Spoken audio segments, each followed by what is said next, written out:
I think is to limit the use of interceptor and have the as many of those small barrages be hit before a bigger barrage could arrive. I don't know if strategically Sitrep sending one rocket at a time for a short period of time and then sending a big barrage to slow down the response could be a strategy that the Iranians are using. I think this. I honestly, I'm going to be flat out honest with you, James. This screams miscommunications.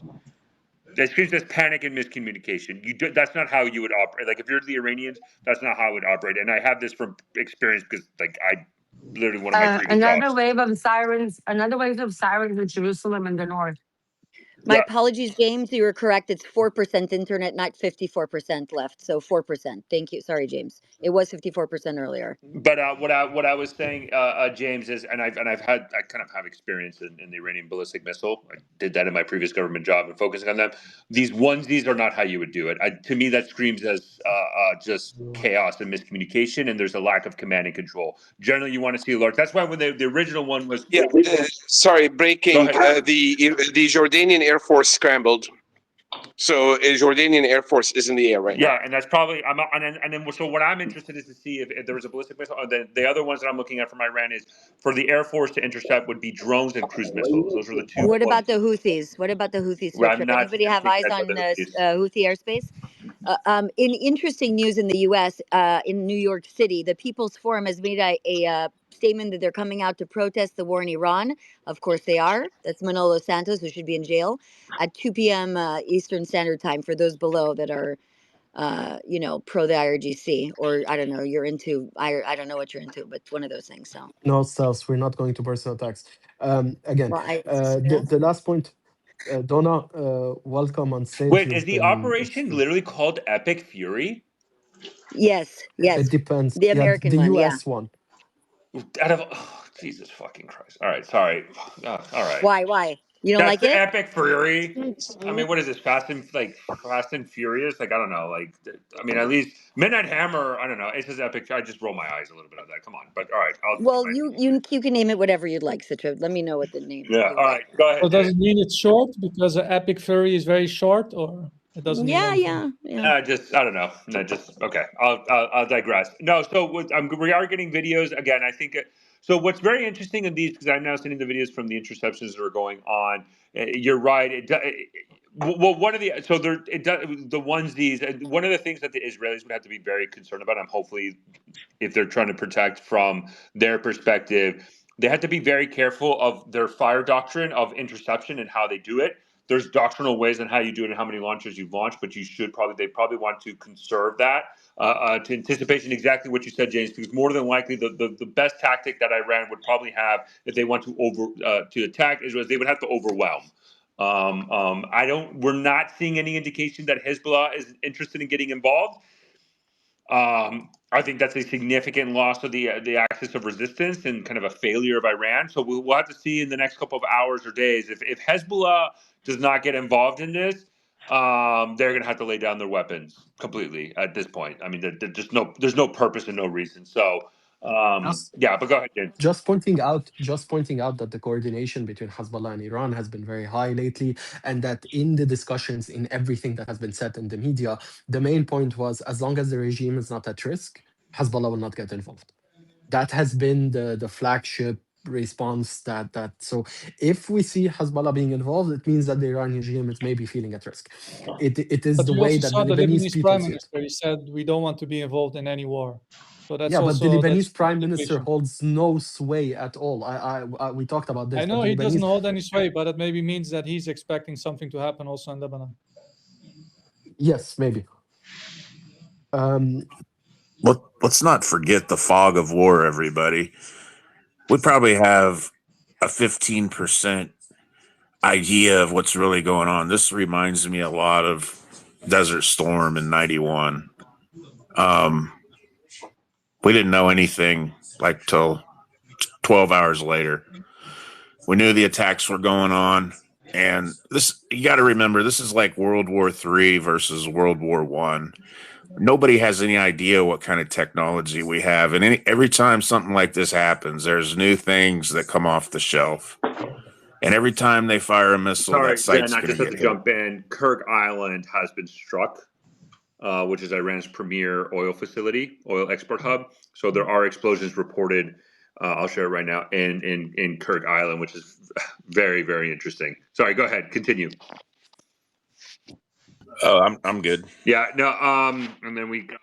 Sorry, Sitrap, just because you were talking about Lebanon, the Lebanese president just came out with a statement that Lebanon should avoid the tragedies of foreign wars. So the Lebanese government, at least, has made their position clear. And I think that's what it is. I think Iran has just announced a retaliation as part of this. IRGC are claiming that they're launching an extensive drone, cruise missile, ballistic missile strike. I guess. And what are they focusing on? Towards Israel.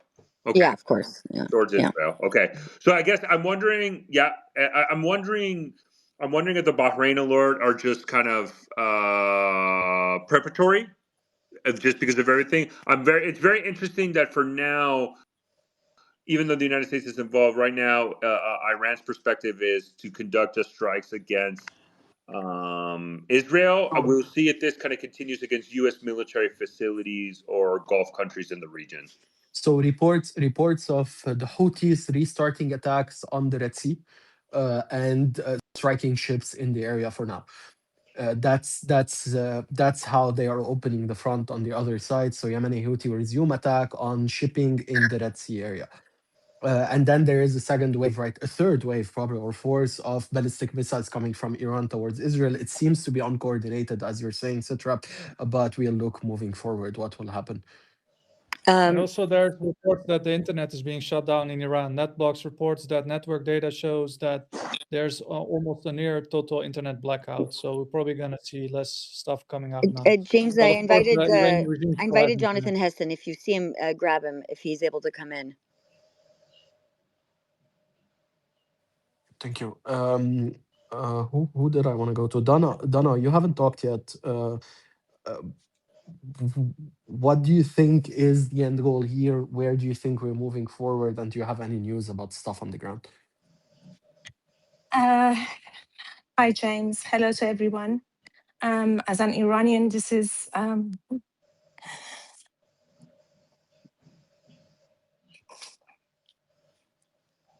just excuse the emotions.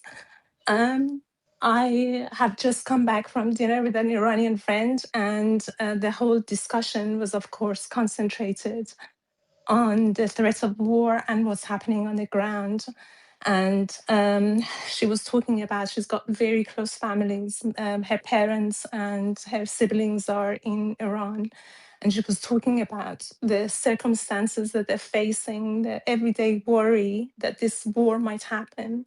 And we were having this discussion, we were talking about the big fracture that exists at the moment, the polarization between the Iranians and the different views and the infighting and the sad state of the relationship between Iranians and their very polarized views about what will happen if there is a regime change and what will replace that vacuum and the real threat of prolonged civil war in Iran. And not knowing that while we are having these discussions and talking about the anxieties that exist inside Iran, that actually the war has already started and the strikes are happening. And of course, for many people of my generation, there is the trauma of experiencing the war during the Iran and Iraq. I was barely a teenager when the bombs were falling down, and I have a lot of sympathy for children who tend to be the first victims of such war. It's always mothers really worrying about the children. And of course, we've seen the destruction in Gaza. We know what war can do, and we know the effect that it has on people on the ground. I feel an extreme sense of injustice. I really do apologize. I really want to be strong It is fine. and convey to you. I understand the way your emotions I are know playing, and you as a are now Lebanese, wanting to talk about no, as what's Lebanese, happening on the ground.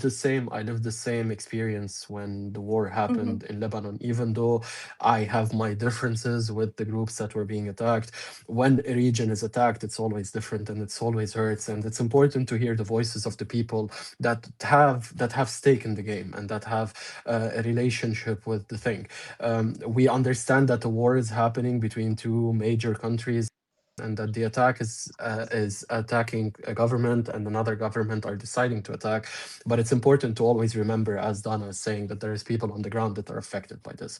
We are talking Yes. here from a military perspective on the space in order to analyze the military implication of what's happening. But I thank you for presenting your No, emotions, James, because can it's I kind of please important. Donna, how can Yes. I how also many talk about the people were killed by political? the regime in the last weeks of protests in your number estimation? I'm curious. Yes. If we are talking about the political implication of what's No. happening in How Iran at the many moment, please, civilians that were protesters were killed? Just Yeah. straight question. So I don't. may I Okay, just, I'm here, Donna, I'll let you answer. I'm here to speak. Can I please I'll let you speak? answer. I'm not here to answer anyone's questions. I'm here to Okay. please let All me. right. Okay. So I'm just going to use the button. Donna, I'll let you answer. Stealth, do not interrupt. Do not go that. I know what you're doing. Let's not go that way.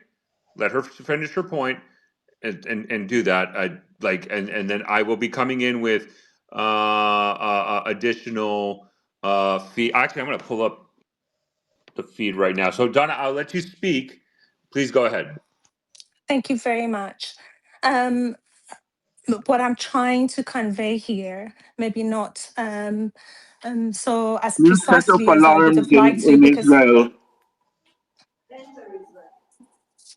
What region, Ayal?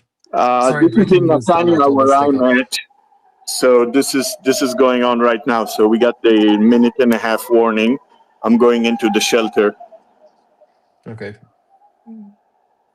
and I am truly sorry, not only for people in Iran, but also people in Israel, the mothers and the children that I've spoken about, Yes, and the but you ordinary know, this people is I've a spoken regime about. that have been terrorizing the whole area for 47 years. Guys. Yes, well, I really, if I thought that this was going to bring security for Iranians and for Israelis, You don't think this way, but I would many have other supported it. But Sananat. no other war in our, no